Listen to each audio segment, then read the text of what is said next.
Já reparou que em vários episódios vimos as Many Six pagando e comprando coisas no mundo dos pôneis? Mas então de onde é que veio toda essa grana e qual é o trabalho de cada uma delas? Quero ver se vocês realmente conhecem as Many Six. Bora postar? Então não sai daí. Fala gente bonita, eu sou a Mia e hoje vamos descobrir como essas pôneis coloridas ganham dinheiro. Pois vocês já devem ter percebido que vez ou outra, as Many Six precisam pagar pelos alimentos, objetos, roupas e até mesmo dívidas. Sim, pônei também paga a dívida. E pra ganhar dinheiro é preciso trabalhar, né? E se tem um pônei que sabe trabalhar é a Applejack. Acho que a maioria de vocês já deve ter percebido que a Applejack mora e trabalha no rancho Maçã Doce, que além de cultivar e colher as maçãs dessa fazenda, eles vendem a fruta pro pessoal de Equestria, já que essa é uma das frutas mais comuns entre pôneis e os cavalos do mundo real comem. E como o consumo de maçãs nesse mundo é alto, a família da Apple acabou criando uma parceria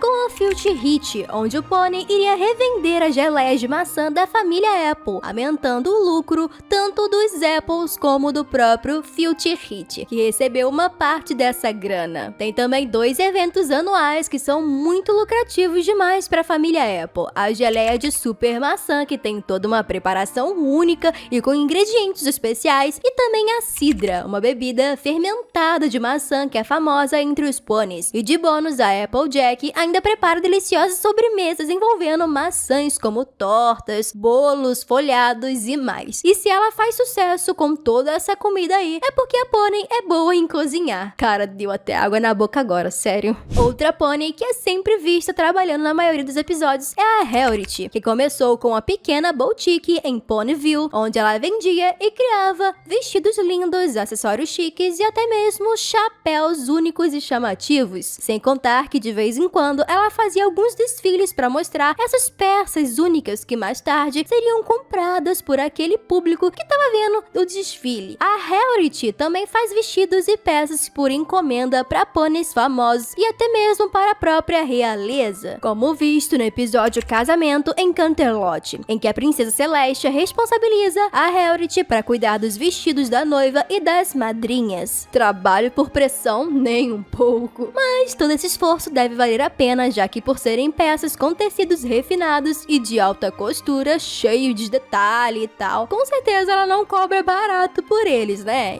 Enfim, aí mais pra frente, a Rarity consegue abrir mais 2 boutiques, uma em Canterlot e a outra na famosa Manhattan, ou seja, lucro triplicado. Imagino que ela deve ser uma das mais riquinhas entre as Many Six. Quer saber quem é a pônei mais rica? Continua aqui no vídeo que você vai ver. Pinkie Pie, de vez em quando é vista trabalhando na confeitaria Esquina do Torrão de Açúcar, em Ponyville. Depois do senhor e da senhora Cake, Pinkie parece ser a única funcionária dessa confeitaria, então é possível que ela seja encarregada de fazer as entregas de todos os pedidos e talvez seja ela quem limpa toda a cozinha no fim do dia. Ela também serviu como babá dos Cake, os donos dessa confeitaria, e como o trabalho de uma babá não é nada fácil, com certeza Pinkie ganhou uma bela graninha com isso. Outra coisa que a Pinkie Pie é boa em fazer e que também deve gerar muito lucro é a recepção das festas e na preparação dos bolos e sobremesas. Eu sei que essa pônei vidrada em doces gosta de fazer essas preparações com muito amor e às vezes até de graça, né? Especialmente quando é o aniversário das suas amigas. Mas vendo que ela tem um cantinho exclusivo pra ela dentro da confeitaria, a Pinkie com certeza deve pagar um aluguel pro senhor e a senhora Cake. Até porque nada é de graça, infelizmente. Mas sabe o que é totalmente de graça? O seu like nesse vídeo, que me ajuda demais a trazer conteúdos maravilhosos como esse. Então não esquece, viu? Partindo agora para Rainbow Dash, que é difícil saber com o que ela trabalha, mas se levarmos em conta que os Pegasus são os encarregados de trazer a chuva e a neve para Equestria na climatização do tempo e também responsáveis por limparem o céu em festivais importantes, com certeza eles são pagos para fazerem esse tipo de coisa, principalmente quando é a própria Celestia que pede por essas mudanças. Sem contar que, depois de algumas temporadas, a Dash chegou a entrar pros Wonderbolts, que é como se fosse a aeronáutica dos pôneis, onde só os melhores entram nessa equipe, e com os melhores eu quero dizer os mais bem pagos, já que vez ou outra os Wonderbolts são chamados para fazerem apresentações acrobáticas no ar, tanto em eventos normais quanto em celebrações reais, como no dia da coroação da Twilight. E eu vou te dizer, eu bem que pagaria só pra ver a Rainbow Dash fazer aquele arco-íris supersônico. E você, eu queria querer ver a Dash fazer nesse espetáculo dos Wonderbolts. E fala aqui nos comentários. O trabalho da Fluttershy é um pouco difícil de entender, já que ela parece fazer um pouco de tudo que envolva animais. Tipo, no primeiro episódio da primeira temporada, a Twilight vai checar a música que os passarinhos da Fluttershy estavam ensaiando, basicamente um coro de pássaros. E essas aves já foram contratadas algumas vezes para atuarem em eventos importantes, como no dia da coroação da Twilight. Mas outros dos seus animais já participavam desse tipo de evento, como na vez em que a Twilight fez uma apresentação para os delegados na Arábia Selada, a pedido da Celestia. Imagino que a princesa deva ter pagado um bom dinheiro para Fluttershy depois disso, já que poderia ser meio arriscado usar os animaizinhos daquele jeito, mesmo com a talentosa magia da Twilight. Ela também parece cuidar de certos bichinhos, como um tipo de veterinária, o que é até engraçado, porque é um animal cuidando de outros animais. Bom, bem melhor que muitos seres humanos, né? Sem contar que mais pra frente na série, a Fluttershy acaba construindo, com a ajuda das amigas, o santuário Sweet Feather, um local pacífico para qualquer criatura que estivesse precisando de cuidados ou para os animais que quisessem viver sob os cuidados da Fluttershy. Bem fofinho mesmo, né? O local é basicamente um paraíso dos bichinhos. Eu só não sei dizer se isso foi um projeto independente da própria Fluttershy ou se a Celestia ajudou nos custos para montar esse local. E sobre a Twilight, como você acha que ela ganhava dinheiro?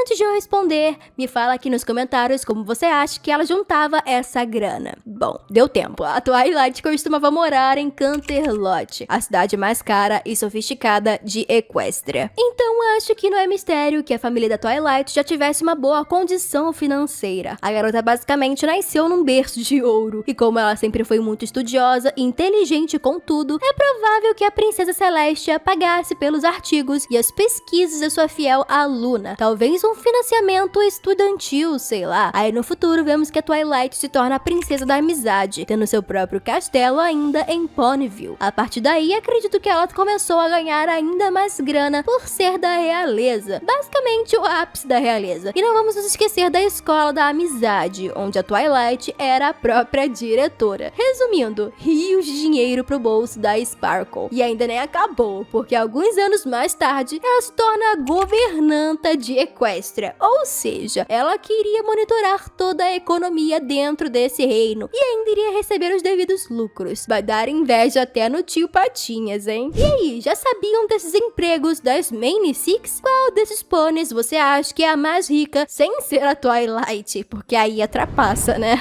E se você caiu aqui de paraquedas, não deixe de se inscrever no canal, hein? Muito obrigada por assistirem até aqui e hasta la vista!